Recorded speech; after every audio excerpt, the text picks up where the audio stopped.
once again. Kevy, he's done it one more time. The Chaos Storm! Claire jumps in with the Grand Slam! But in a three-man Moonfall, it's just lights out for Direwolves, just like that. The showstopper. Look at the backline. It's getting melted. Something right now, Sonic Wave is there, it's getting lower and lower. Oh! They've stolen it! Mammoth forgot the Baron! He's gonna fall on down! It's just too much damage! Rest in peace! Ladies and gentlemen, welcome back for another week here on the LCO. It's week 6, it's the first day of games, and it is the final Super Week. We've had a couple and a whole lot of fun, and we've got one more to get through with a surprise guest. I think you guys have already seen it though. But look, before we jump on into today's action, pretty please look back at last Wednesday's games and tell me what you think. Can't find Rocco just yet, but it does not matter. Frostbite the Close on the bomb. And Direwolves collectively ripping apart the team. One shutdown. They did remove Gyosei finally, but it's another ace. That Ari was filthy. Well, now Balkan has been called out. Lightning Crash comes across, Puma with some uptime. Great Solid Flare and a huge shield smite. Oh, my it's been God. stolen! What a fantastic steal from Puma. Damage into Rage. Big damage onto Devour. Denied again. Drake, you don't miss. And will Chiefs now win the fight? Is that the game changer? I think it might be. Tapuna against the world, 1v3. He's got a hold right here. Kodan tank. You can't take him down. He is a tank, a bruiser, and everything else. He's going to get a double kill. He's hunting for the triple.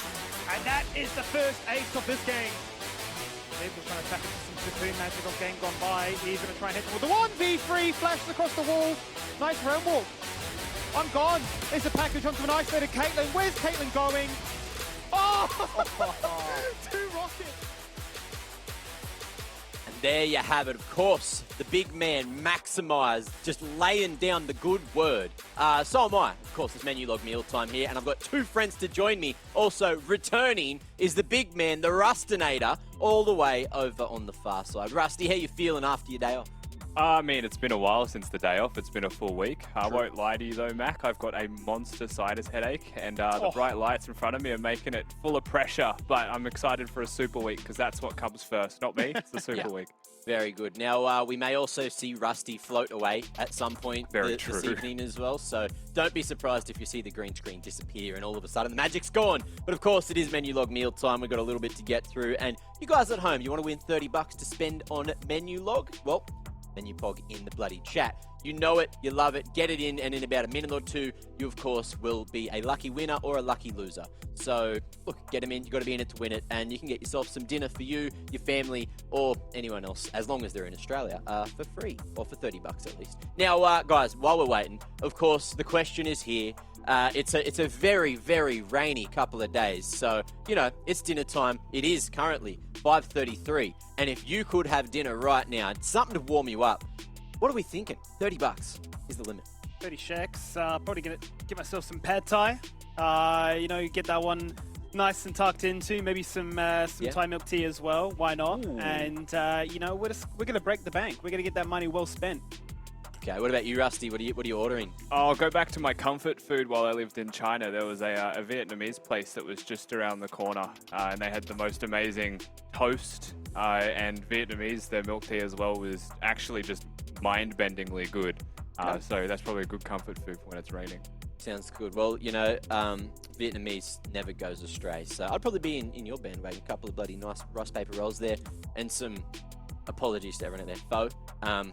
Look, and hopefully not too many people get triggered again, but I'm not going to butcher the word more than I already have. Anyway, that is it for Menulog mealtime. Hopefully, we did have a winner there, and hopefully you enjoy that $30 voucher. Now, let's jump on in and have a look at the leaderboard, where everyone currently is sitting going into week 6. Skimmy, please talk to me. Tell me what's good. Tell me what's bad. Tell me who's 1 to 8. Well, we're finally finding a little bit of semblance, right? We're still waiting for that outright 1, 2, 3, 4, all the way down to 8. But I feel like the leaderboard is a pretty fair representation now loading into week 6 as to who the strongest teams are. Chiefs getting a very definitive win up against Peace, making their head-to-head now 1-1. All eyes on their third and final meeting. Pentanet and Order just on the outside looking at, obviously, a few games against them, but certainly have the opportunity to rise into a discussion of an upper bracket conversation, discussion, whatever you want it to be. I feel like where it gets most interesting now, and it's getting closer and closer to it, is that 5th and final playoff spot. It needs to be hard pressed for these teams to actually get ahead of the top 4, but certainly the games are getting closer and closer. We're seeing some schedules now where those head-to-heads can actually start to matter. Direwolves, as it stands, right, 1 game lead, but Mammoth and Kanga especially with that new sort of look on life have been looking to challenge. So Gravitas still hunting for that next win.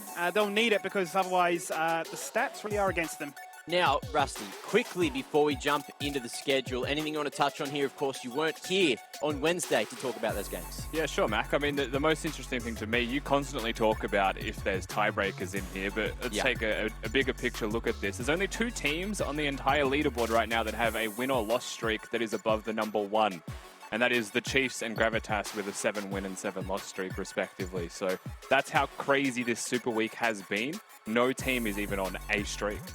That's pretty nuts when you look at how close a lot of these teams are. So, look, we'll see if that changes. Of course, there's not too many weeks remaining, but let's have a look at what is on the schedule for today. So, kicking things off, a very spicy affair. 6 p.m, we got Chiefs, we got Pentanet looking to both take that big dub. 7 p.m, Peace and Gravitas going to go blow for blow. 8 p.m, Kanga and Mammoth looking to take the dubs here. I feel like this is Mammoth's chance to start to catch back up the Direwolves, and they'll need to take it as well. Although Kanga's looking pretty good, of course, with the swap of their mid laner. And then 9 p.m. as well, we have Order. We got Direwolves. That one could go either way if Direwolves play out of their mind, because we know Order, they've been a little bit inconsistent lately, haven't they, Skinny? They have, yeah. But in recent weeks, they've looked really strong. I'd say right now, 3rd is a really good spot for them. They've certainly shown that when given a chance, given a patch, and given an opportunity, they will deliver. And I feel like those last 2 games, Mac, probably are the ones to watch. Mammoth and Kanga, especially for that 5th and final spot once again. Kanga, I mean, if they can get this win against Mammoth, they're then going to be tied 1-1 with both them and Gravitas, which certainly spices things up. But the last game also, the conversation still goes to Direwolves, right? Can they break into that top 4? And they've yet to beat any of those teams yet. So if they can upset Order, that'll be a big indication as to where things stand. Where things stand indeed. Now, speaking of, we got to talk about what's going on in terms of the patches this week, because I believe we're traversing into a new one. Rusty, I need you to tell me about this one, because it is a spicy one, isn't it? Patch 12.4, yeah, it's going to be live this week for competitive LCO. So there is I'm going to say a very expansive list of champions that have been touched on this patch. One of the really big caveats for this, however, is that a lot of the changes, a lot of the nerfs and buffs are pretty minor. For example, the Amumu buff makes literally 0 difference in almost every single sense of the change, except for the Zeri interaction. So there is a lot of specific stuff on here that we can kind of just acknowledge exists and move on. The Ashe change, for example, the ultimate going a little bit faster is nice, but it's not going to make a serious difference, which again, consider that we're talking about what this means for competitive League of Legends. Yeah. The ones that stand out to me among this list, Mac, is first of all, the Zeri changes. She's pretty much nerfed across the board. Almost every single ability has received a nerf. Zeri, I think they're really trying to force her into the crit build. So that's what I want to really highlight from this, is I think Riot wants it to be an Essence Reaver first into like a shield bow build. So if that were to happen, if Zeri were to be played this week, keep your eyes on if that actually does come across. I'd be very curious. The Nico buffs are really nice, but Nico's just not being seen in competitive, except for maybe support. Set's the exact same. So a couple of champions in bottom lane, I think more than anything else, that are starting to see a little bit of buffs. And I know people look at the Lucian Nami and think to themselves, oh no, it's back. It's the same.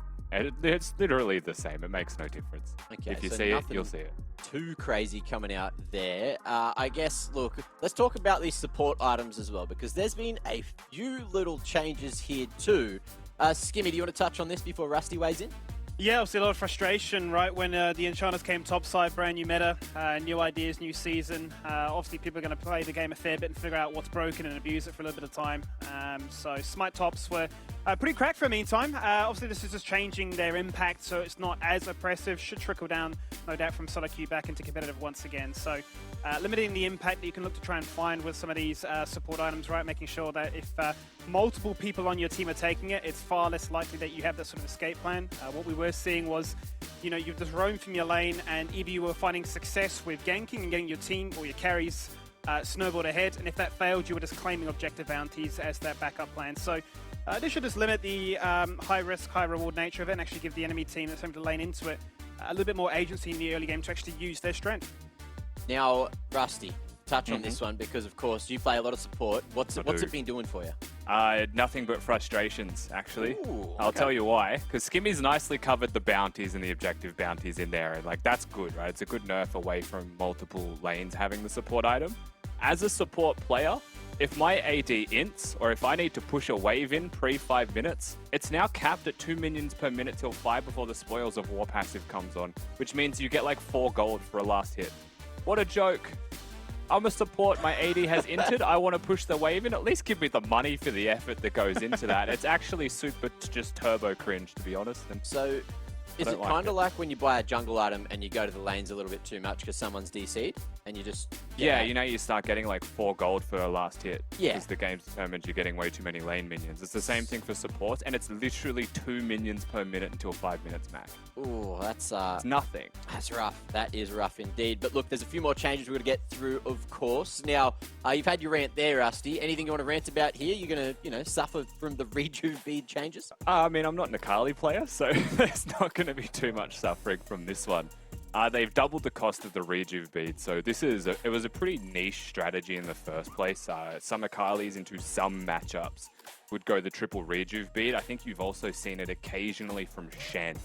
I feel like those are really the only 2 champions that we saw actively going this is a viable strategy, and it wasn't even always. It was into like heavy poke or harass lanes most of the time. Yeah. But because they've doubled the cost, it essentially kills the strategy, right? You're not going to be able to get 3 of them. Yes, they've doubled the health regeneration of the rejuve bead, but it means you can't even get 2 of them at the start of the game, right? So you're not going to get better or any kind of equal values here, so it is just nerf. In saying that, the items themselves, this is the change that I really like. Just because combined costs being cheaper is a positive in general. It means they've kind of like equalized the value of each respective component in the build. So I'm a big fan of that. But otherwise, that's nothing crazy to talk about there. The bounty lingering period, however, is big. It means that in certain game states, if you're able to, like, say you're like 10,000 gold behind, everything's worth bonus gold when you take it out, you get this miracle ace. You can't push 3 turrets straight away and get an extra, you know, 1,200 gold for your team on top of it all, which could actually swing too wildly. It's now reduced to 5 seconds, so closer games will stay as closer games. It doesn't punish a mistake too much. Okay, I like that change. Now, Skimmy, you know, little tangent here. You said it's affected your ARAMs. You said you were sad.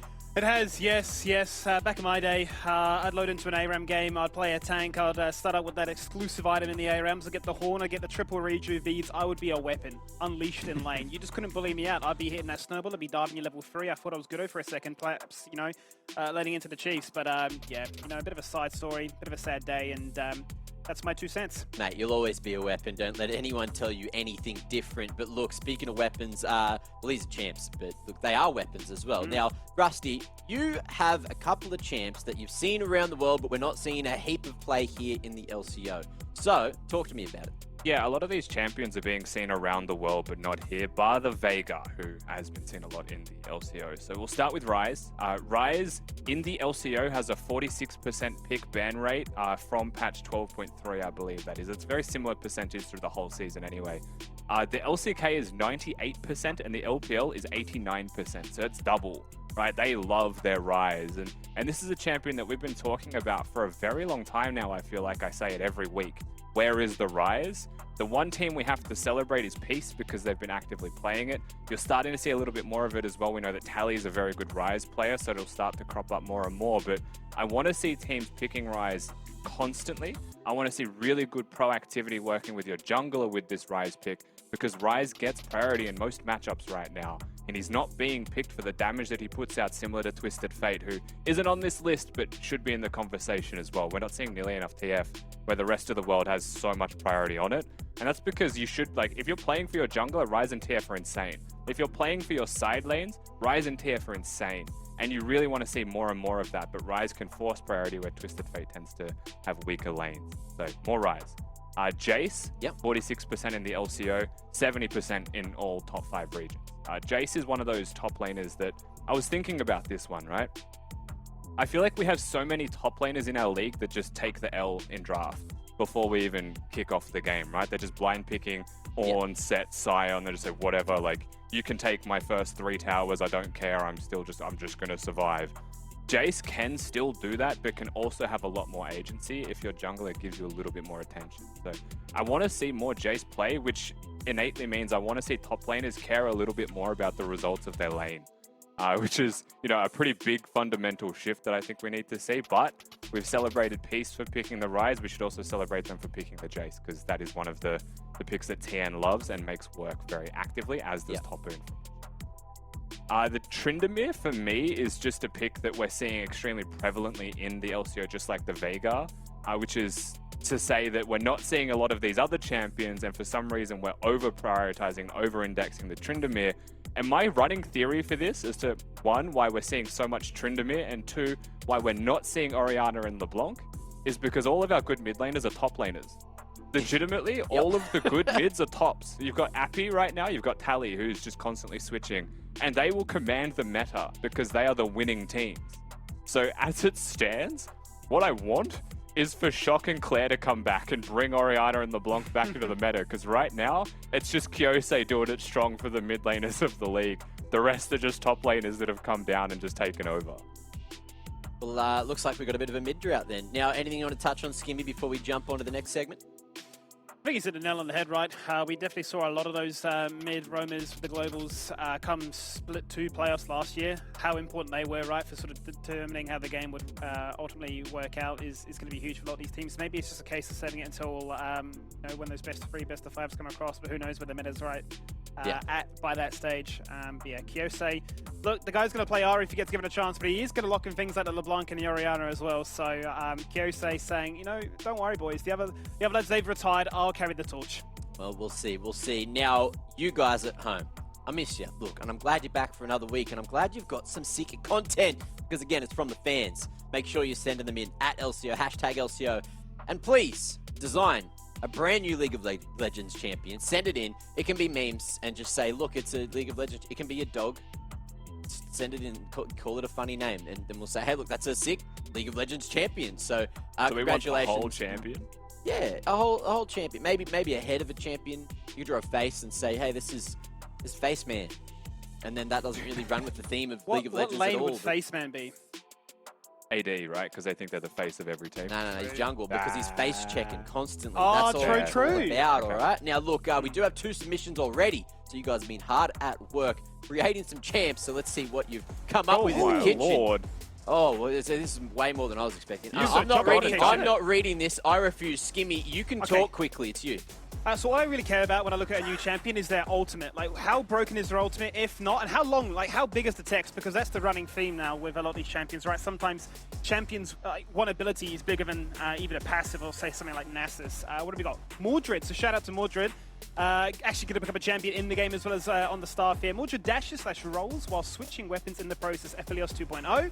If this takes him out of vision, though, it reduces the passive cooldown by 10, 20, 30%, depending on rank. We've got a bit of a story, a bit of lore as well. So, what is this? Is this like a Vayne tumble mixed in with Aphelios that just shreds you, and then if you get denied by lack of warding, then... Yeah, with the Kha'Zix passive. It's just back again. Jinx weapon.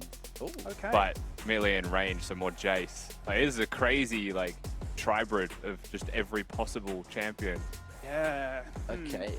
So is it broken, Rusty? Just I haven't read the ult yet. Okay. Honestly, it sounds like there's too much mobility, and if there's any kind of invisibility in the game, which there is, it's probably really turbo broken. Very slippery, but I'm also not seeing like base HP values. So we can just say, look, he max 10 HP the whole game. You hit him once, he's dead. So full glass cannon. Actually, that would be a cool champion, Mac. A champion that has a total of 5 hits, not HP, but can 5 hit you. And it is just a window. Yeah. That's the champion. Now look, we've got another one coming through from Emerald. Another precious gem other than glass. Now, amongst the war between nations, a city of peace was put together. For future defense, the royal couple empower their newborn with the power to outline items with holographic light, using his finger, then summon that hologram whenever as a physical object. The Prince of Peace. This concept opens up to a variety of ideas. Outline knives for ranged ADC, swords for melee, large battle axe for ult, similar to Rapunzel from Tangled, but the opposite in effect. Main enemies being void entities for, unlike humans, it's difficult to make peace with monsters. Now, this, I'm trying to paint a picture, but all I can think of is Rapunzel. So, like, inverted Rapunzel. This is a lot to take. You know what this is to me? I'm just still like processing. We just had somebody trying to do their application to join Riot's champion design team. That's somebody looking to try and join Arcane for their next season, right? Looking to try and give them some backstory of a new character plot. So people are hard at work. I like it. Congratulations. Hopefully you've turned, a couple of heads from the Riot individuals and you can get picked up to work on Arcane Season 2. But look, thank you for that, guys. Now, more of that. I would love if there was a few more pictures involved. Less words, because I can't read. Now, speaking of not reading, we do have a couple of new sponsors here on the LCO. We'd like to welcome Dare Iced Coffee and, a couple of segments as well. Dare Fan Vote as well as the Dare MVP. So watch out for those in the show tonight. A new major partner, of course, is the telco Circles Life. So you'll notice a bunch of, Circles Life around the screen. I think it's up there at the moment if you have a look. Of course, not only are they bringing, some good graphics, but they're bringing some good content as well, because you guys requested after last year more content about the players, and Circles will be helping us do just that. They'll be powering up the player cams, and they'll be helping us create content around the players and their stories, which, you love to see. Outside of content, we have a bunch of other cool stuff coming. In the next few weeks, look out for the LCO viewing party of Doctor Strange 2 on premiere night. And look, you'll keep an eye on it, and more info will come on that soon. And last but not least, exclamation circles in the chat to see their great deals on all their mobile phone plans. And I had a look earlier. I'm actually thinking about moving over because mine currently is not on them, and it's bad. And theirs look very damn good. Now, that's it for the sponsors. So Circles Life and Dare, welcome to the show. But look, we've got to say welcome to Chiefs and Pentanet as well, because that's going to be the first game of the day.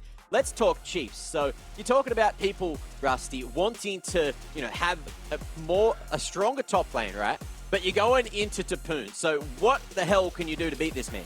Oh, mate, I will save the stat of the year for Skimmy, but let's just say that there's not a lot of ways to beat this man. The one time you think you've got a shot, he switches to mid lane and gets it done over there instead. So they're flexible, they're powerful, they've got it all going on for them. They win lane, but they also are almost unbeatable outside of laning phase, and a lot of that comes down to Tally and Arthur getting it done. But Tapoon is an absolute monolith in top lane. He is immovable. Now, Skimmy. Pentanet, you know him, you love him. Tell me about him. Well, yeah, Pentanet, as you've seen, certainly a team that have exploded into the league with this new roster and look to try and retain their Season 1 of LCO Championship ways. It's been a little bit hit and miss at times. I think maybe some of that could be down to mid-jungle, sort of some of the pairings that we've seen there. I think Balkan, whilst he's looked really, really impressive on a lot of these AP junglers, I think when I've most enjoyed watching him has been when he's been playing things like the Xin, like the J4. So maybe it's just a compositional difference of sort of how AP and AD junglers function at the moment. But if he's ahead, the rest of the team seems to be ahead as well. And I think that's going to be a big talking point in this game, because the stats, as we've seen for weeks on end, he is still the go-to for highest first blood rate, highest kill participation. So they need to give him the agency to cause Chiefs some headaches. Man, there's just so many things happening in this game. I can't wait to watch it again. Look, PGG, they did all right, but I feel like it was just a fun time last time we saw him play, right, Rusty? This last time was a matter of taking down Tapoon, not taking down the Nexus. I think PGG, they took this one personally. Note the 0-6 Renekton in a winning game. This was definitely a funny match to watch really unfold. This was the first day I wasn't on, I believe. Well, look. But, you know, Top Moon still comes in. He's still a top laner, still gets it done for the boys. Maybe 0-7-3, but the rest of the team is winning the game. And this was also, I think, the first time Tally picked Zillion of maybe 2 now. Both times have been very successful. So another race up the sleeve for the side of Chiefs. But we learned that you can't just kill Top Moon to win the game. Yeah, that's what we learned. That was the strat, right? They were like, look, we'll kill Topoon. And look, it was funny because we were saying, what can you do to stop him? And Pentanet was the team that did everything to stop him, but just not the rest of the team. But look, you've heard enough from us, so let's hear from the players, their thoughts going into today's match. I have no idea how good of a team they are because they blacklisted us from scrims after week 1, so haven't seen them since that, honestly. I definitely think Chiefs are the best team in the league right now. I always hear on broadcast and I always hear from talking to every team, Topoon's just like this really crazy, talented player. When we verse them, he's just kind of very trash. They're very good players and especially good in team fighting and things like this. They're exceptional. Early game, I think that their lane's not quite up to what me and Praedyth can do. Pentanet's always going to live and die by Valkan. Don't think any of their laners do anything particularly impressive. When Balkan is behind, they do look like a team who is lost on the Rift without their carry. Chiefs boys, you gotta watch out, man. Valkan's angry and when I'm angry, it's like 2 Hulks. And it's just an unstoppable force. That's all I can say. Valkan, you better sit bot the entire game or else your only late game carry's not going to have any impact. I think that this game will be a banger because I think we're both very aggressive teams. It's probably just going to be a very, very quick and fun game. I really can't wait to see what you're going to tweet after we beat your team in 25 minutes. An absolute good couple of words coming through there. Now, of course, we do have to start to talk predictions, and speaking of predictions, you know, it's time for the old Dare prediction as well. Dare fan vote. You guys make sure you get your Twitch points in. Make sure you pick which team is, of course, going to be the one that you are putting your Twitch points on, because now we'll have the Dare fan vote as well, which is going to pop up. It'll tell you exactly which way the vote's swinging, what you guys at home think is going to happen. But it's not just about you guys. Our opinions matter too, so let's jump on into our predictions. But first, I believe we got to bring the old head-to-head up. So having a quick look here, we do have the supports to have a quick look at. So we got Dragu, we got Rogue, and what are we looking at here, Rusty? We're looking at a support lane matchup. One of the big things about this matchup, besides the fact that they share the Nautilus, is the difference in what we've been seeing as players overall, Mac. So for the side of Dragu, he's pulled out the Yuumi, as has Rogue, but it looked very different. The Tahm Kench is a pocket pick for Dragu that is not something that Rogue can directly match. The only place where they felt similar was on the Nautilus. For Rogue, I honestly feel like we've seen a very weird mix of champions and playstyles from him, and you could call that flexibility for sure, right? The Rakan worked with a Wombo comp around their mid laner, but the Lulu, the Yuumi, does seem to me that Rogue is being put more into the passenger seat on his team, where I think that's not his default instinct as a player. He's much more of the hook player who wants to be the Leona, the Nautilus, the Thresh, the get in your face and engage type of guy. So very interesting what we've seen as differences so far from both respective supports, where I think Dragu's a bit more unleashed with Raze. I think we're seeing a more has to pick the team player. All right, what about you, Skimmy? Any thoughts on the support matchup?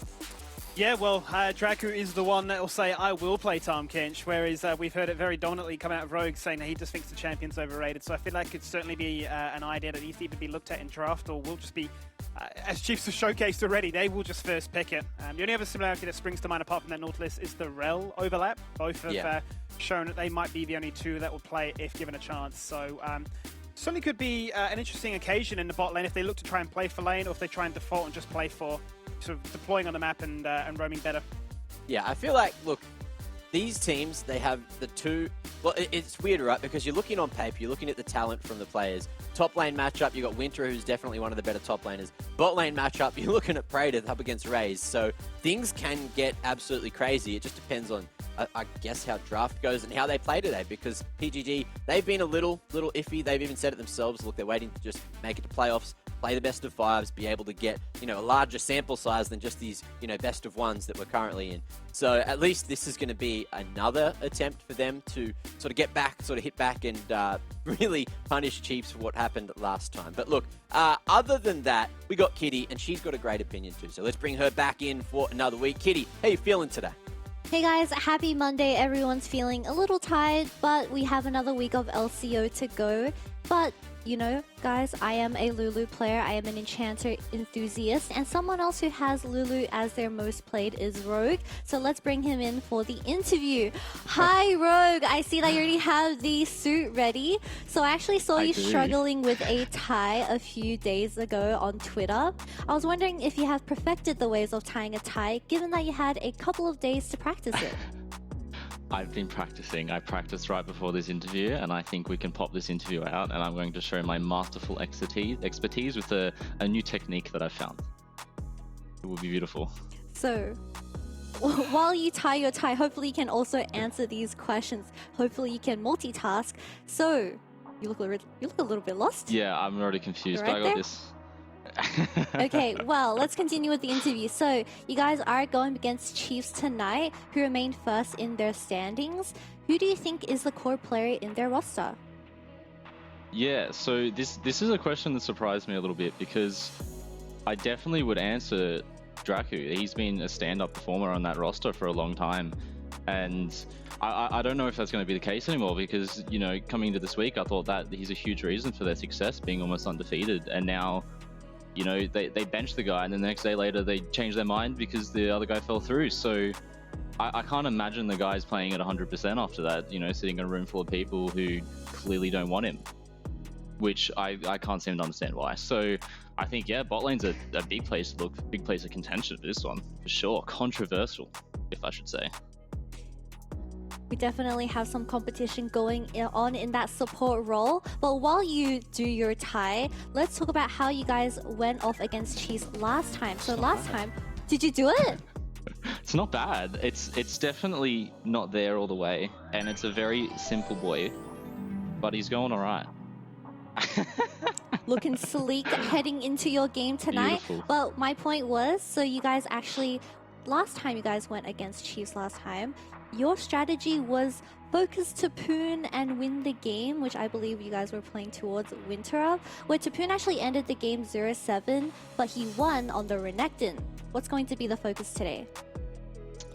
Yeah, I mean, I feel like that strategy was working really well. The game was pretty much decided at 2-0, and then we did a cheeky Predator Rogue in bot lane, as you do, and that made it a bit hard. So then it kind of fell into the category of, you know, we're winning, beating this guy, so we got to go there, beat that guy. I think we probably tunneled a bit too hard on it. I mean, I think you just play the game as it goes, right? Like, you play around your advantage. That game, that was our advantage. So you take it as it comes, right? I'm sure we'll do the exact same to raise this game once we start, you know, stomping him in lane.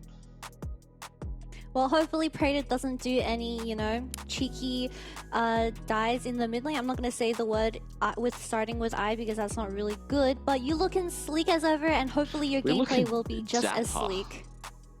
We're a dapple gentleman today. Okay. Say goodbye to everyone because you're about to head into your match against Chiefs. Bye, Rogue. Bye. Self-pronounced dapper. Rusty, can I get your opinion on that? Because I feel like you can't call yourself something, right?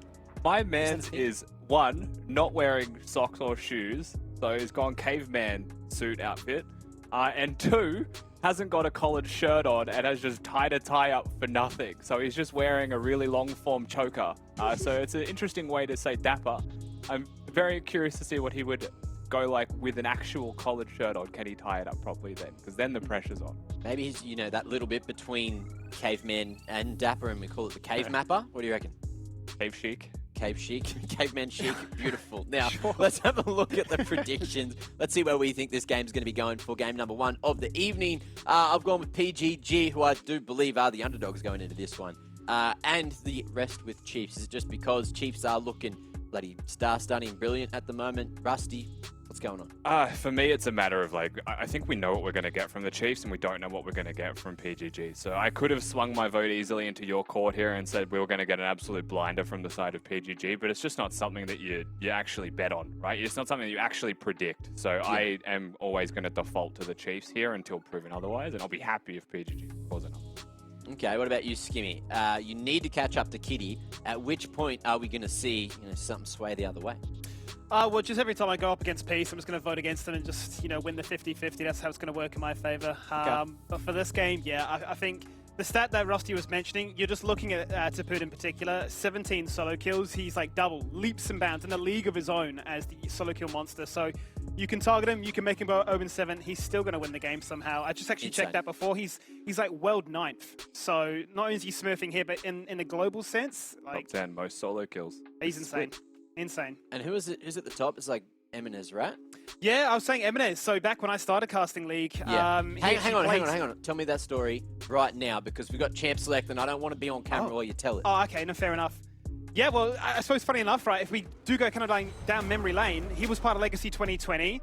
He jumped ship halfway through the split, then Tally comes in and says, I'll play as your mid laner. And that was Legacy 2020. That went to Worlds, that won it all. That is now basically back here, but now under the Chiefs banner. Yeah, it was one hell of a ship jump, but we're in draft, Skimmy, yes. So we'll move on with the draft at hand. A couple of big things here for me, though, is that all of the really broken, immune, by the way, champions are gone. Early out of the gates, PGG are going to ban away the Xin Zhao and the Gwen. So losing both of those as strategic options, Akali's the other one that seems to often go with them in a comp. But it's going to be the Veigar that gets taken away, just because Tally, right, is such a monster on this Veigar pick. And Topoon can flex champions towards mid lane to still give a free time for Tally if he gets the Veigar. Yeah, he certainly can. But look, above all else, I'm excited that we've actually going to get Rogue playing the Tahm Kench now. We thought, would it be banned? Would it be given? True. Or would he actually decide, hang on, maybe Scrims are showcasing that this champion is pretty strong, but also we are going to get Balkan on the drop. That's why I want to see him, and I want to see him in these aggressive junglers because that's when he looks so, so good. And I think you mentioned it before, right? Sort of like, you wouldn't really bet on Pentanet because you're never quite sure what you're going to get. But when you see a draft and you're thinking, oh, there's an inclination here that something could be good. Then we had to jump out of the draft because we don't know what else could be taken. So we're going to figure out what's gone on there. 1-0. In the meantime, I guess we're just prepping drafts, practicing. Coach, best of 5. Yeah, look, we'll get back in the draft as soon as possible, guys. These things do happen. But from what we saw so far, the Tahm Kench pick, the thing that you highlighted, Skimmy, to me is the #1 talking point. Just simply because, and I've mentioned this more than enough now, I think I'll move on from this point. But Rogue's initial take on Tahm Kench was that enchanters just outscale it and you'll be fine. But I think Dragku, right, on the opposing side has already proven quite successfully that Tahm Kench is just a little bit too broken. So did Beats, and so has a lot of the rest of the world coming into 12.3, starting to play more and more of that TK. And for me, it's because it's a single champion that can peel for a carry solo, right? Like the shield is almost half of a carry's health bar. So if you're able to play correctly, the rest of your team dive comps are very standard right now. Tahm Kench can dive and can be a solo protecting source. So as per usual, Tahm Kench's kit is just so broken that it'll find a way to get back into the meta. Yeah, no surprises whatsoever. And you do see that Jinx got locked in as well. It's only been a handful of variations we've seen, 3 to be particular, right? We've seen Seta Tahm Kench, no surprises there. Aphelios Tahm Kench, as well as Jinx Tahm Kench. Not sure which one I would rate as the highest right now. I'd imagine Aphelios seems to be pretty strong because it gives you that free out, whereas Jinx is certainly keen to be outside as long as possible. Hunting those kills, getting excited, right? Feels a little bit punished if has to be devoured amongst all that, but that is going to give him hopefully some agency to try and be aggressive in lane and look to go toe-to-toe with Raze and Dragku.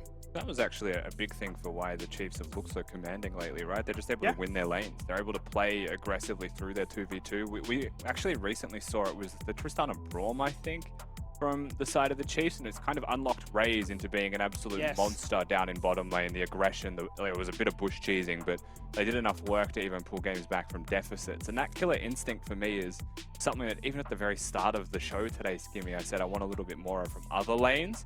But Tahm Kench is very solid as an enabling tool, can be so aggressive in lane. And I feel like can be flexible, albeit not all the time, to perhaps back towards that top lane again.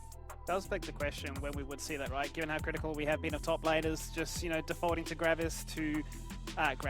Graves and Gragas. That's what I'm going to call them, Gravis. Those two in particular just seem to be, you know, lock this in. I'm going to farm. I'm even going to go whole break, or I'm just going to hit a cask, and we're going to hit the GG condition from there. But will be interesting to see on this occasion where the preference goes. I think... Oh no, we're good.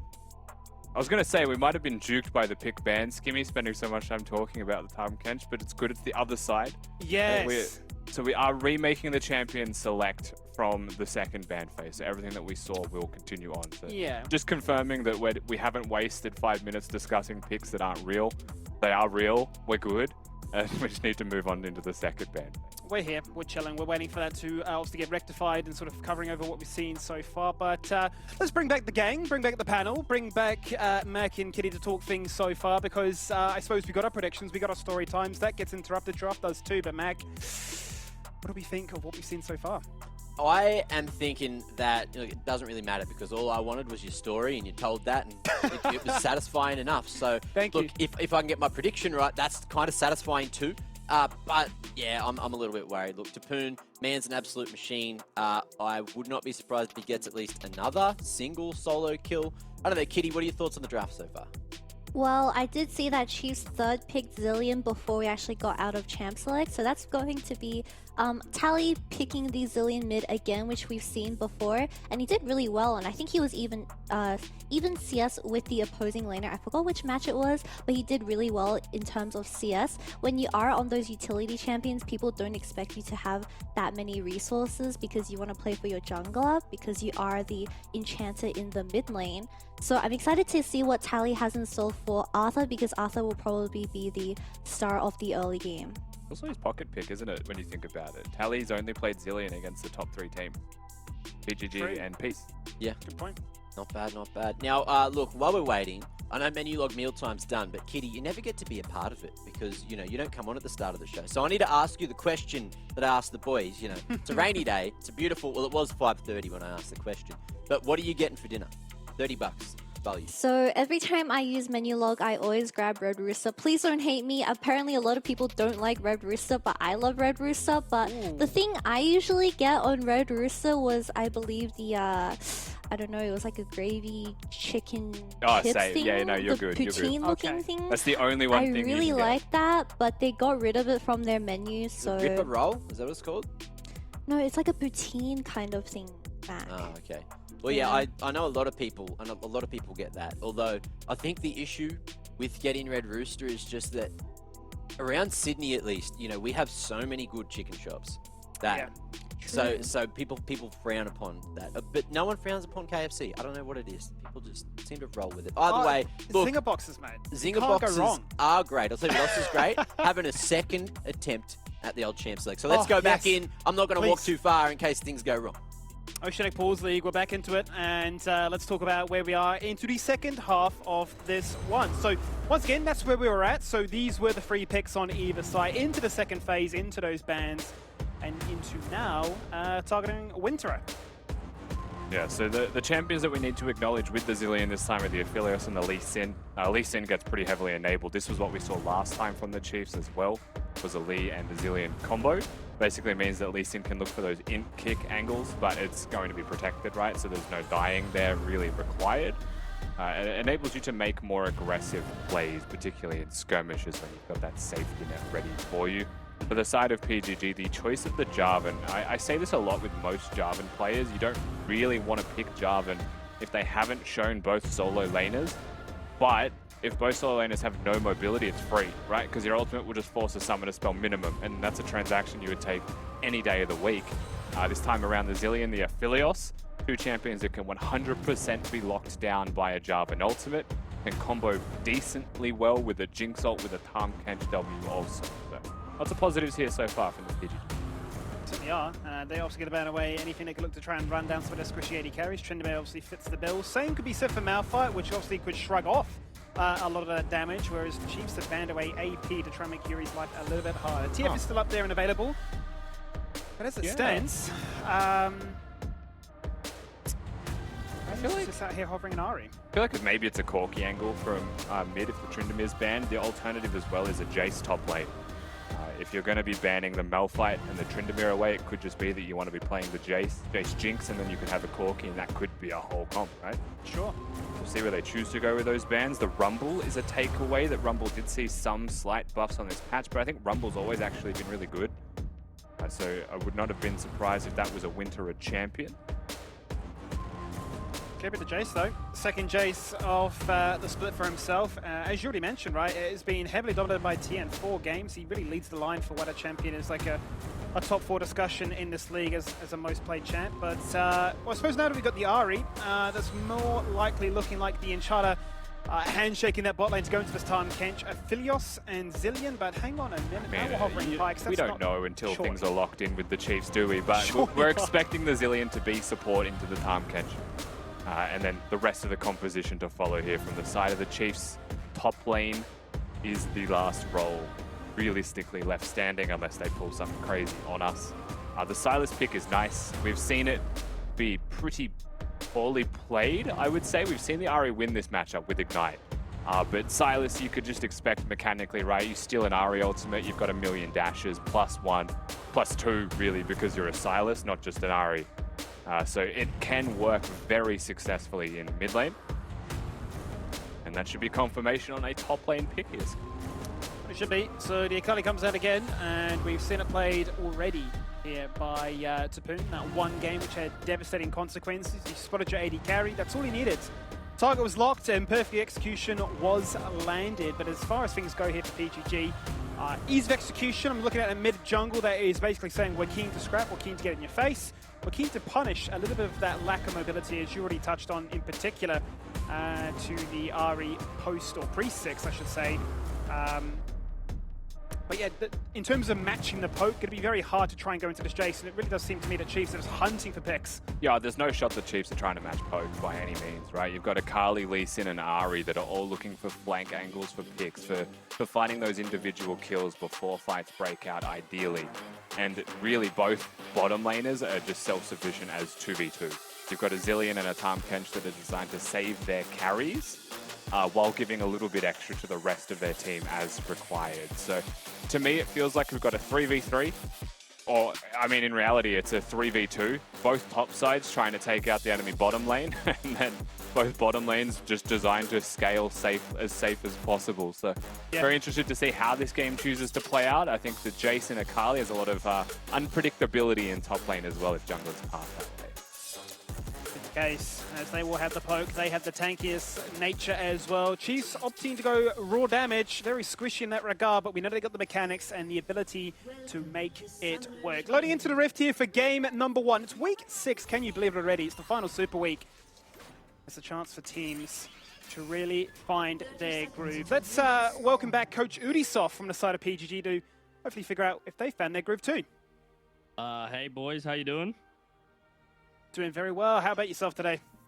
Oh, I'm ready for a banger of a game. This is the 2 top dogs minus piece, ready to show down. That's the way, that's the way. Hey, look, I was actually doing a bit of stat hunting the other day. I've had a bit of a look, and as it stands for PGG so far, you've yet to have a perfect 2-0 week or a perfect 3-0 week. So I guess my question, and from that goes, what are you wanting to really get out of this final Super Week? Well, stats don't lie. We're going to win this game, and then the rest we're going to lose. True. It's as easy as that, is it? This is the only game that matters, all right? We set a statement. We're going to win this, we're going to put our all into it, and then we're going to go to sleep. It doesn't matter after we play this game, because this is the finals matchup already. Put peace on the back burner, put them to sleep, all right? They've peaked, they're going down. It's us and Chiefs to the top and all the way to the end, and I'll see you at finals with this matchup. Yeah, I don't doubt it. I mean, I suppose, you know, you're looking to try and tap into some of that split one magic once again. Quick side point. Let's talk about this game in particular. We're seeing Balkan once again on these AD junglers. That's why I find him the most successful. Is that sort of a shared team sentiment? Nah, well, he's really good at shot calling, right? So Jarvan, he just was EQ, and he can control the game. He can control fights and take leadership that way. But we've seen a lot of Diana presence as well for our team. Like, as you see Chiefs here, they banned Diana first pick against us. So like, it's not really AD, AP, it's more just, you know, where we like to go, give Balkan the go buttons, and that's the way we play. Certainly has been going pretty well this split. Right, mate, well, we're going to jump into this one. Wish you the best of luck, and hopefully, yeah, perfect 3-0 doesn't elude you much longer. And we don't need a 3-0, just this game. Thanks. Fair enough. He says it how it is. Hey, look, you know, you try and get a soundbite out of him, but he won't give it to you.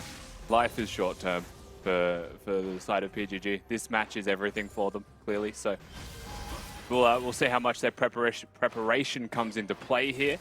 So far, bottom lane, a lot of aggressive trades. There was a small detail there. Rogue plays super aggressively to staunch Chiefs off the level 2 spike, not to kill them at level 2, just to control the lane. But they are still looking to push in, right? This cannon going to continue to push in. So Wave's stuck in a very awkward position with Chiefs nearby. Arthur in particular will be spotted on vision. However, he is still on the right side of the map. Belkan is the moving piece that you would say is a bit more unpredictable. Now found anyway. Spotted out Arthur. I did for a second wonder if he was going to go for an invade there and look to try and contest that blue, but it's just a little bit too slow behind. That to be the case. So Tally, he's gonna see him here with this ward, but there's also a real world where Belkan just crosses through regardless. So you see him, it doesn't matter. Tally's gonna have to walk the long way back towards mid. Doesn't have the Lisa nearby just yet. It's just a double scuttle crab play. Looking for it. Flag and drag into a charm, into a pass. There's a flash away, Belkan! Okay. Belkan has decided it's not just a double scuttle crab play, Skimmy. It is a death angle. And has tried just a little bit too hard to go for that kill. The play was saw dead. blood in his eyes, didn't he? He was just like, I will run you down. That's an Ari. You shouldn't be here. And Yuri's like, I don't know about this one, Chief. As now Tally once again is going to keep finding trades that work in his favor. Now Rogue's going to have a crack at zoning. And that's the Ignite Ari. You know, one of the matchups that we saw go Ari's way was the Ignite from Chungi into the Silas from Appy. I do think the Ignite is actually a really significant part of why you can win this 1v1. Both mid laners could have considered the Ignite as a difference maker, but it's going to be Tally's side of the fence here. Also for top lane, looking at Ignites, Topoon is going to be running that one as his secondary summoner instead of the flash, so a bit more pressure realistically comes from Topoon. I would say the level 6 power spike is usually that huge break point where you can really get on top of Winterer without having to hit the E first. That's when I think we should look more towards that top lane. Nice little move here from Belkan. Put always on the gas. He snuck his way into this one. They have no idea, no vision. Actually got in. The sweeper goes out for insurance. The question is, will he find an opportunity to punish here? Rogue wants the W from the wall that he was standing at. He wanted to kind of separate himself from the bush. If Chiefs feel like it's safe, they would step up. You can see Rogue playing out of the lane. Here we go. Oh, it's a double knock-up into Chompers. Draku's been caught. He's in trouble. He's dead. Great patience and great play. Yeah, really well played from Belkan as well to actually side skirt all of the vision, the minion wave in particular from the side of Chiefs, and get into the mix early. Wave pushes. There was really no good option there from the Chiefs. I think they'll be happy that it was just their support that died. That could have been way worse. Pally 6 here. Yeah, he's keen to go for this one. Spirit Rush comes out nice and early. All the damage goes onto the time. Kinch the Fix Skin is there. He just survives on the spot. Not going to find any love, but he is going to force him to go away. Yuri flashing into life and takes that off, but now Chiefs don't have a smite to test. And that first Drake is PGG's.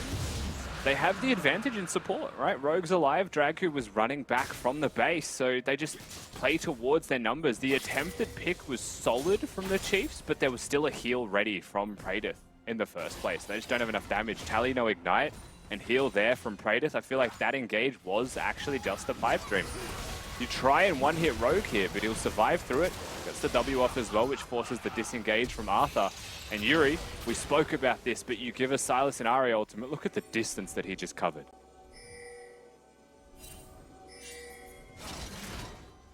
Certainly traveled through space and time there. Getting flashbacks to last year where we had Chungi and Kissei in this exact matchup. Certainly we're showcasing who had the mechanics on that occasion. I feel like we're definitely on point to have a repeat of that once again. Been down at level 6 as well. Both burnt TP to go back to topside. No interest at this stage, as you would imagine, given that we aren't at the unleashed TP phase. But certainly looking to try and find himself an advantage, and that is currently residing with Winterer. We're just going to go back to casual farming into resets constantly here, it feels like. Neither mid lane are really actively controlling. Yuri does have Bickies here though, so he still will be able to hard force this wave in before the base of his own. Probably first big Mythics is the place that I'd be looking at here for the real breaking point objective-wise in this game.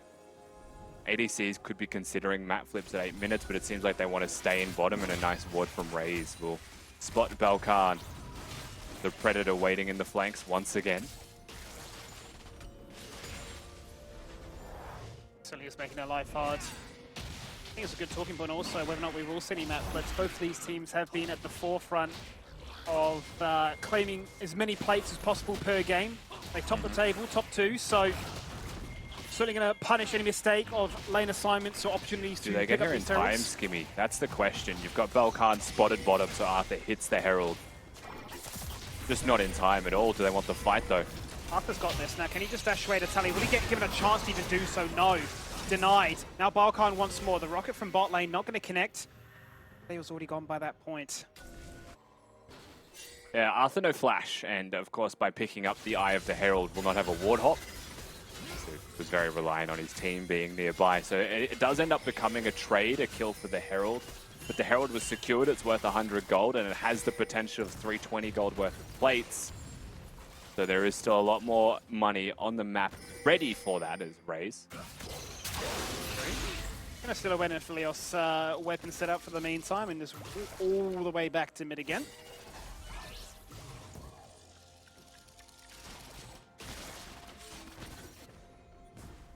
The game goes back to a very stable state more than anything else. Jarvan ultimate, Lee Sin ultimate, both going to be missing now and both on cooldown. Jinx has a very low ult cooldown, so you know we back up very soon. And once those come back on, they can start cycling through more aggressively around the rift again. Arthur with this Herald placement is the first thing that you really have to look at from the Chiefs. And from PGG's side here, Topun really wants to break this wave position.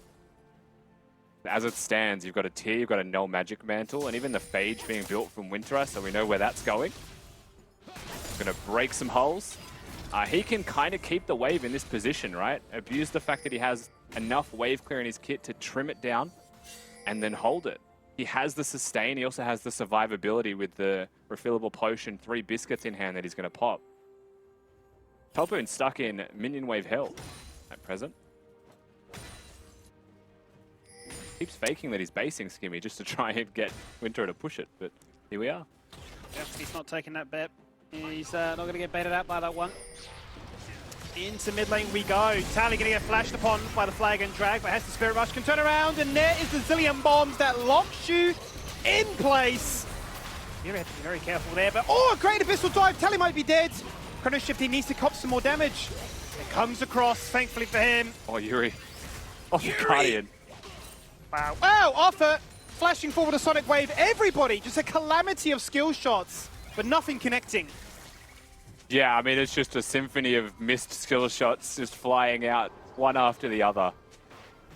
Nothing crazy eventuates from that, but the initial play is still a nice kill for the side of Chiefs.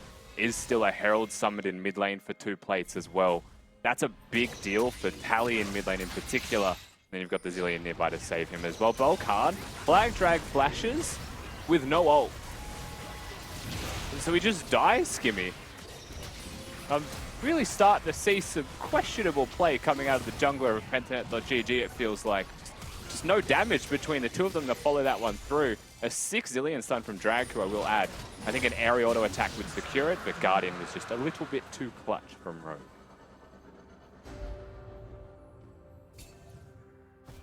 A real explosion then as a result of that one, whilst there were summoners and skill shots utilized. Nothing in terms of the economy favoring one another just yet. Second Drake picked up here by Pentanet. Topun has a bit of a crack of it. And so does Balkan now. He's got the Cataclysm, he's got the moves, and he's caught out Zillion once more.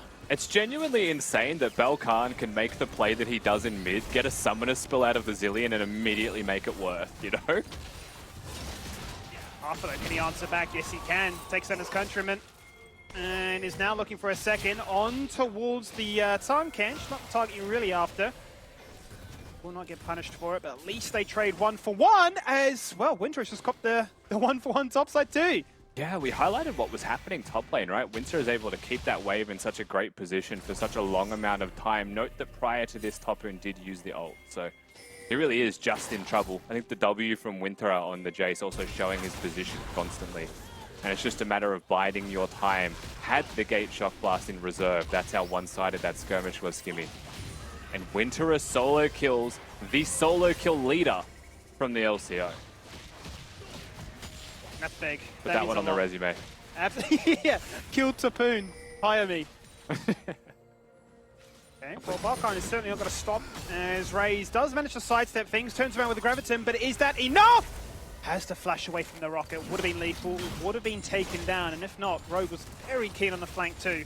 Once again, I'm going to state just how insane it is, Belcard as a jungler, to turn what I think we could clearly say is mistakes into fantastic outcomes. He finds the first pick onto the Zillion. Arthur's got his measure, right? Gets in there, is able to assassinate him, comes straight back bottom. It gets the flash out of Raze. So I think we all know where Balkan's going to make a return visit toward again. Just relentless.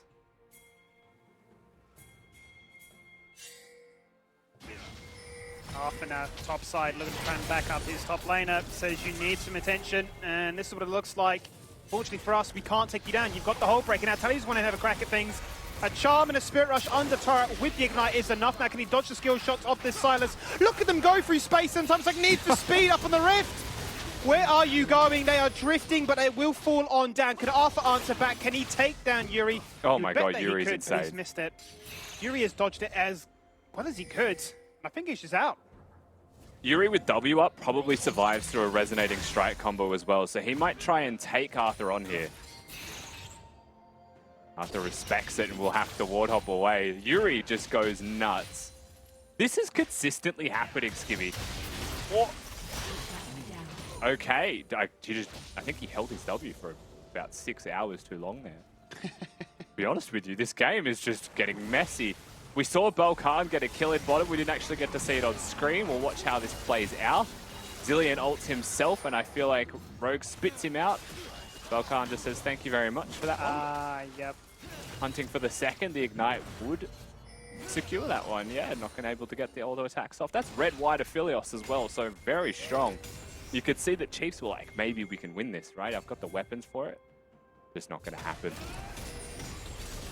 Great diligence, really, right? The fact that they're winning 2 plays at the same time, the fact that they're able to bait out the Chrono Shift apply just enough pressure that it has to come out early, turn things around and pick up a double just like that. It's now going to give PG a slight invitation to pull away with a lead. We've already seen them get 2 Drakes. This will give them their first Herald of the game as well. They have been the team in the league that get first turrets. They're going to be looking to get the first 3 at this rate. Yeah, this is really the first point where I feel like a significant amount of breakaway is going to be seen, right? How does this happen? Topoon, once again, handling not Topoon, rather. Winter handling top lane, just doing his business perfectly. Takes 2 people to even get him low enough that the third of Tally has to come in to convert the kill, right? Trades happen. Rogue is dead somehow. You try and compliment PGG. This is like a fighting game, Skibby. We just got skill tracks at every move. We get them every so often, don't we? What's going on? They make our life as casters, even the observers, very difficult to try and figure out what on earth is going on. But certainly, as I wrap up that talking point, we're back into the action for just another one. Topoon, can he dash away? Does he have the shuriken? It does not seem to be the case. Taken down as swift as it comes. That turret is gone. I mean, potentially now you're looking at inhibs. You've got Chiefs that have broken the bot lane outer turret, the mid lane outer turret. They're looking for the Drake now. It presumably will be uncontested with how fast this will go down. Rogue dies, but so does Topoon shortly after taking out the Tahm Kench. You try telling me the rhyme and reason behind this one, man. There's the strategy, it really is just Moscow 5, see hero, kill hero. Here it is though, 4 turrets to 2. So the Herald finds its value. They get a turret top side, they get another turret in the mid, and they've certainly got themselves postured to capitalize on this whole breaker. Until Arthur says, well, here's a kick to the head. There is my Dragon's Rage, and here is my team. Everfrost gets sidestepped, but not the Charm 2. Skill shots continue to fly. Chiefs are keeping it competitive. Raptor Pit's cursed. That's all we've learned. Rogue died near there. Belcard suddenly is dead in the exact same position a minute and a half later. Just don't go near the Raptor Pit, and I feel like PGG are in a pretty good position. They still manage, as all of this dust settles, to retain a 1,000 gold lead, but Chiefs make a lot of solid map plays with turrets taken to really bring that one back.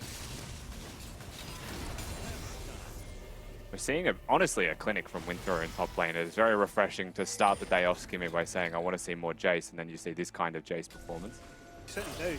And also, I mean, Hullbreaker has been played internationally, right? But it's a very, very uncommon itemization choice. You might see only sort of a handful of games. But I think based on sort of how the map set is set up, I mean, the Hullbreaker is going to find Infinite Belly just split pushing all day. I just want both of these teams to continue to make the good plays they're making and not follow that up seconds later with the exact opposite. That's what I want for the rest of this game. It's fun, but we are watching first versus third. So expectations are high. Certainly are. That is the nature of Cast the Curse. And as After goes in, just want to try and wrestle some control of this mid lane, keeping them honest, keep them humble. Winterhead did actually respond to that one, but now has to go back top side for Tally. Now, he gets spotted on Vision here. And you know what it is though, Skimmy? It's just about slowing the game down. It's not going to happen. I was going to say, his team are nearby, and here they are now. Arthur says, I'm going to kick you away, but actually no, I want to connect upon that. Chronos Shift goes through, the Rocket does nothing, tickles Tally. Now his chance to try and shine in this fight. Tapoon on the flank. Raze in a 1v1 up against this Silas as well. 2-level disadvantage, he's just one shot. But he flashes across the wall with the red and white, so that might be huge actually. Tally still surviving, Tapoon gets a double. And whilst it looked like PGG had the upper hand, it's Chiefs that come out ahead. PGG will push them out of the jungle, but that is the only victory they get from this one. Chiefs overall just winning. Praetor not getting resets, in fact finds a Lee Sin. Certainly does. The mid-wave curse. Fade away, Sonic Wave. Can't dodge that LCK Lee Sin Q. Now has a shutdown on his head, has a Zillion ult protecting him as well. This comes back to the draft that we spoke about. Jarvan. Let's go bigger picture for a second, because neither team really wants to slow down, it feels like. Constantly trying to pick at wounds or sore spots. No flash on a Lee Sin is an angle in Balkan's mind, but the Zillion is there, and he's able to get out before Winthra comes in for a full combo. Winthra positions poorly as a result of that, and actually just gets charmed into a death. Tapoon with a nice teleport position as well is able to find an immediate flank. That's exactly what the Chiefs comp wants. And if you take the Chiefs on in a battle of who can get a pick first, and you give them that pick, their comp is going to excel, right? Yeah. Like, you've just given a Lee Sin and a Kali and an Ahri constant angles to look for picks. When you could... reiterates back to the drafting point you mentioned, right? They are squishy, but they want picks. They don't want to deal with the tankiness nature that PGG have. Where you could slow down if you're PGG and make the one big play, I feel like. Here we go. Unrelenting. Any opportunity is a go button. You heard it from Moodysoft, right? Just give him a champion that allows him to step forward, and he will. And I mean, it's the devil that you deal with. You know, it's going to look good, it's going to look bad, but it's always going to be doing something. I mean, Belcard, you have to respect the consistency with which he continues to make these plays. If you are on PGG's side right now, you know that there is no flash on 4 members of the Chiefs. There are angles, right? There's still definitely opportunities. You give Silas the Ahri ultimate once again. He is 3-1.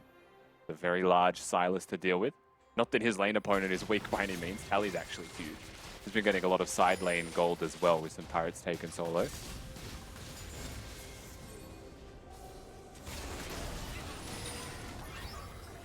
I do think Arthur also playing a lot more aggressively this game than what we've seen so far of this split. With the death stance especially, I mean, just based on how he's playing, infinite sustain. I mean, you're going into really a sole AP of a Silas. He can continue just to hunt picks down and not feel too threatened by this. Wolf Drake, 2 to PGG, 1 to the Chiefs. Ocean Soul is what they're playing for here. Tally, he's looking for that charm. Tapoon on the flank at the bottom of your screen. Keep it. Good top burn as well. Quick eye on him, absolutely. Tally once again cycling through the cooldowns, finds the catfish. Moonlight Vigil goes into darkness, hitting nothing. Balkan flashing forward, cannot smite steal. He's in trouble now, but a flag and drag, and he's out of that one for free, but Tapoon comes in with a perfect execution. He gets a very early chrono shift and off his head. I don't think it's going to be utilized, as Solus has actually stolen the ult for himself instead. Volkan jumps in with a Cataclysm, gets destroyed by the Lee Sin. And Chiefs are just winning on both fronts. And that was such a nasty combo from Arthur. Oh, hang on, Dragku. Tapoon wanting this. They sidestep the shot blast. Oh, he's been connected. Sonic Wave. Just wanted a little bit too much on the very end of that fight. I'm just saying LCK Lee Sins don't miss, bro. Like, this is getting pretty nuts. Arthur has absolutely put in some serious work in this game. This feels like a Lee Sin rejuvenated, right? This feels like a Chiefs jungler just rejuvenated. The zillion power just seems to go straight into Arthur. Teleport comes in from Tapoon. Big teamfight victor at the Drake. That's your highlight reel. The result is the threat on this Baron. 5k health, PGG nearby. Ali coming in once again on towards this time. Kenj, the Baron down to 3k, close and close to smite range. That they're getting low. And PGG are topped up and healthy, except for the Jinx. Rogue jumps in. That's not where you want to be. He's dead and gone. Tapoon, can he survive? He jumps in. He's done it. He's sniped out Praetor. That's huge. He'll pay the cost. He'll trade his life, but can now Yuri do anything in a 1v4 situation? Can a 2-Korean import try and salvage anything from A? Or will this just be the very first ace of the game? And it will be Chiefs with all the kills in the world. Yeah, they get control of the map and they really just refuse to relinquish that control. Push straight towards the Baron for the second time after winning 2 back-to-back team fights. This has been a clinic from the Chiefs the past couple of minutes. It was messy until it wasn't, but once they get control, they are just exceptional at retaining it. And now they look to accelerate this game a little bit out of control here. 2 Ocean Drakes, no soul to think about just yet. The Jinx ultimate just to say, slow down your recalls by 2 seconds, but it's a Chiefs game. And I'm a little bit sad that this is the fight that we have, because the Drake fight to me was much more influential. For the way that this game plays out. You can see PGG kind of nestled into a corner, stuck into a choke point, and then Rogue legit just tries to go in. Tapoon pulls a rabbit out of a hat there. I don't think he's even fully aware that there is going to be a Jinx to that exact position, but look, has the E, has the mechanics max. You expect this from Tapoon. The rest of the team fight is a cakewalk because it starts, as they all do, with taking the TK first. It's a common trend, isn't it, really? It's Tally always stepping up, hunting for a charm. Rogue says, you're not going to touch my team, but you will touch me, and I will fall on down for it. And now Chiefs certainly have found themselves a snowballing lead, up by 5,000 gold, mid-tier 2. Under threat as Raze jumps in, instant devour, has to. Big shot into Praetor. May just have been deleted from existence. It's starting to look a little bit insurmountable now from the side of Pentanet.gg. Are able to plant into side lanes. No teleports available from the Chiefs side, I will say. Keep your eyes on what's happening with Winterer. Chiefs are going to sacrifice the inhibitor to play for 2, from the looks of it. It could be that if a mistake is made by PGG, the entire game drops. Yuri's fighting. He's Tally in trouble though. Spirit Rush 1, Spirit Rush 2. Chrono Shift goes out nice and early. It needs to be procced. There's not enough damage. I don't think they're going to mind ultimately. It's going to be a 1-for-1 trade on the inhibitors, and you would argue that honestly, PGG going to be quite happy with that. 100%. PGG in a losing game state are able to trade evenly against a Baron buff. That sounds ideal. Right now, the game could just come down to Winter a gap. Volkan, I cannot believe he still considers that one, but I think he just assumes the rest of the team is in base, and he's right. Arthur not going to be punished. By the way, Skibby, 4 level difference between junglers up until that Gromp was taken. It's pretty disgusting. If you were to say there was a gap somewhere, I think we all know where we would say. Yeah, it's the fight we want. We want Tapoon on the flank. Arthur also follows the queue here after this. Jarvan goes in for the steal. So that's the 2 big features here to look at. Tapoon goes in. Arthur gets the massive kick, and just everybody just dies immediately from PGG if they're near that area. So the fact that immediately Rogue is gone, as per usual, Gimme, is the biggest difference maker that I think the Chiefs have recognized. Ari's charms have all been going there. All of the one-shots start on the TK, because then no one can keep Praetor alive. It just feels so interesting, because I know when we went into this jungle matchup last time, we were highlighting the fact that, you know, the aggression is so different for Arthur. Much more keen to farm, to pick up objectives, to try and get Tapoon ahead. But it almost feels stylistically, he actually fares pretty well into this. I mean, the last time he played Gwen, he went 7-2. Just seems to show up when his team requires him to. That's their third dragon. Knocking now on the door of an Ocean Soul with what could be 4 back-to-back Ocean Drakes. Yeah, we're still a few minutes away from that Ocean Soul, but that does mean that a little bit more time will be purchased by PGG, right? That's more time for Praetor to get some items. But to actually contend with the Chiefs, if they're able to push their waves out, if they play for one lane with mid already pushed, or they have like a 1-4 setup with their one strong member in mid like Top Moon, could be hard to deal with them, but so far, PGG have managed to find an angle. I think that's just because Top Moon and Tally were showing together in top lane. This indicates Chiefs are going to be playing for top inner primarily. Question is though, Tapoon has to answer to this one. He has to defuse the whole breaker split push, but he has to also be careful he doesn't die in the process, right? 1v2. Has to respect that. Now the question is, what do Chiefs do to respond?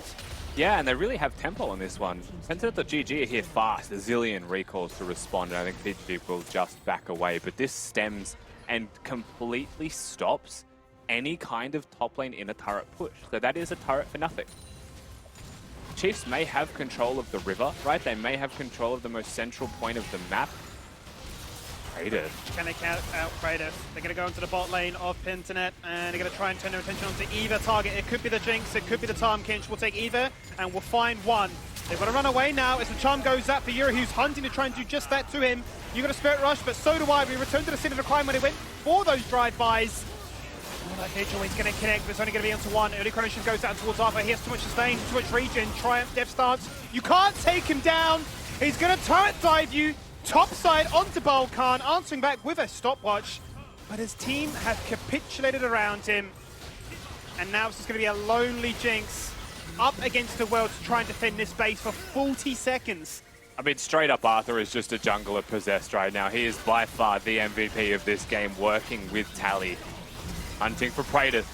That might be the first Sonic Wave he's missed all game, but it's still kill confirmed. He'll get it. Also, 9-2. No doubt about it.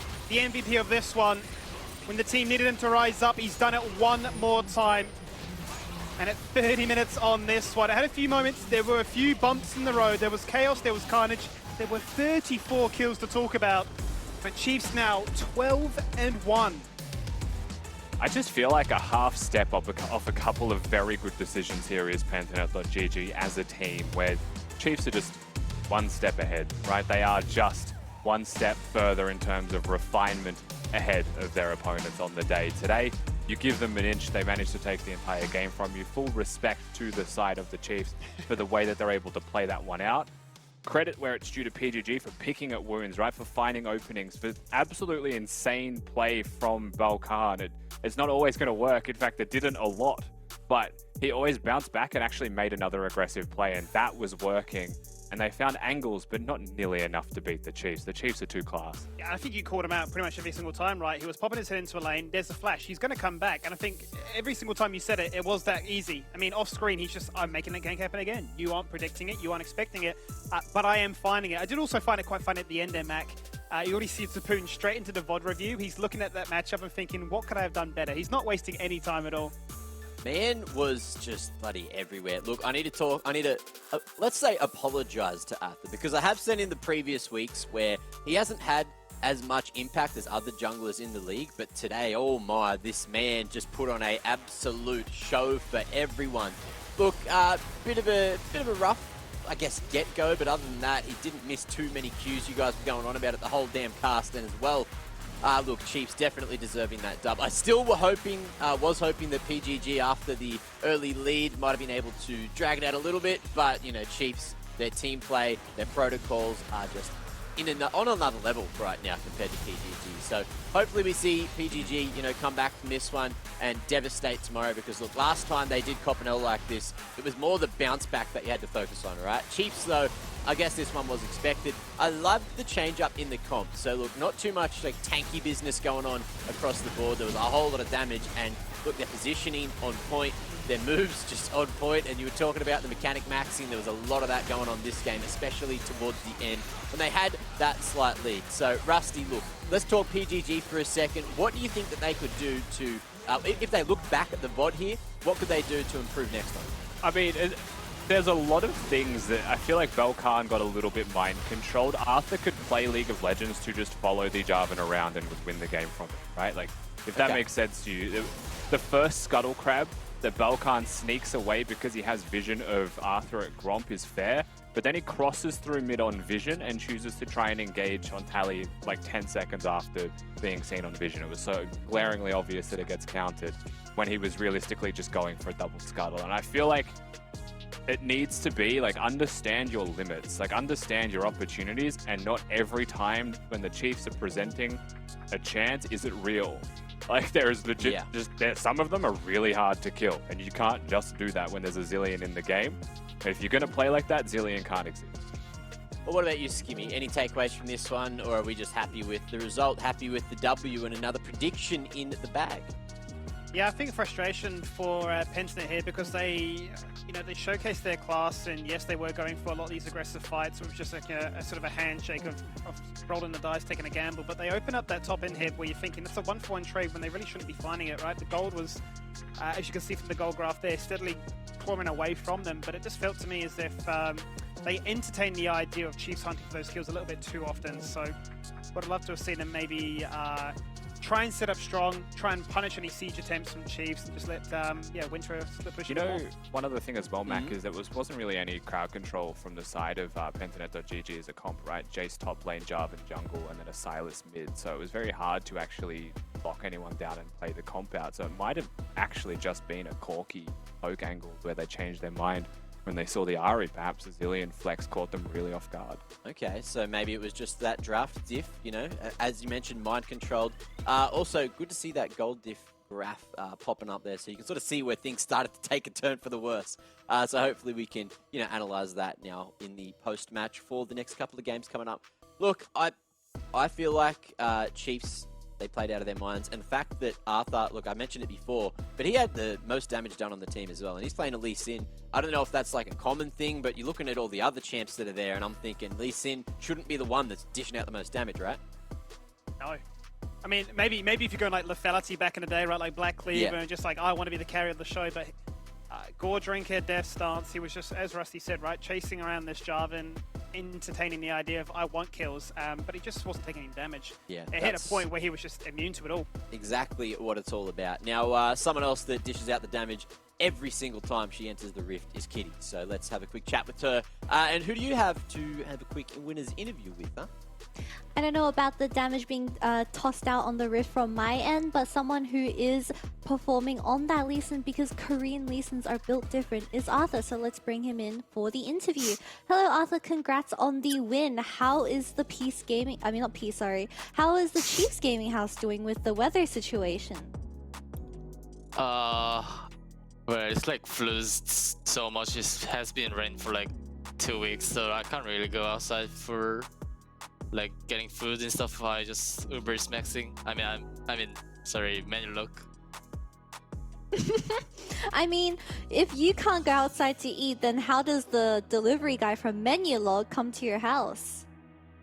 Well, yeah, I don't have any option to order. I just have like, I'm just ordering like, only option I could order like mechas or something. Yeah, that's or I order from Menulog.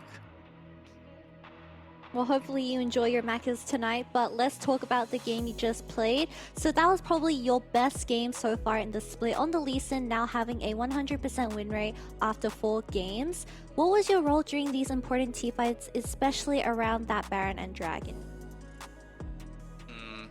Well, since James Tally hits every E, like it's not often happens. James, since Ahri is in scrim, he just misses every E. So I told him to master QWE, not mastering E, because he's useless, fucking useless. But this time he successfully made it E like really good, so I can play from him. Thank you. No worries. Well, we did see Tally hit a lot of good combos, especially with those bombs, which is what he delivered for us tonight. But with just beating Peace and PG, who are currently at the top of the standings, where does the team go from here? I think Peace are probably the best team we could beat, but Pentanet, I don't know, I think their around team com is like too bad, not like fair to meta. It's like, no, you can't play like that on this meta, just I think. Well, ending the night, you are about to go eat your dinner, I'm assuming. So what do you actually order from Menulog from Macca's? What's your go-to order?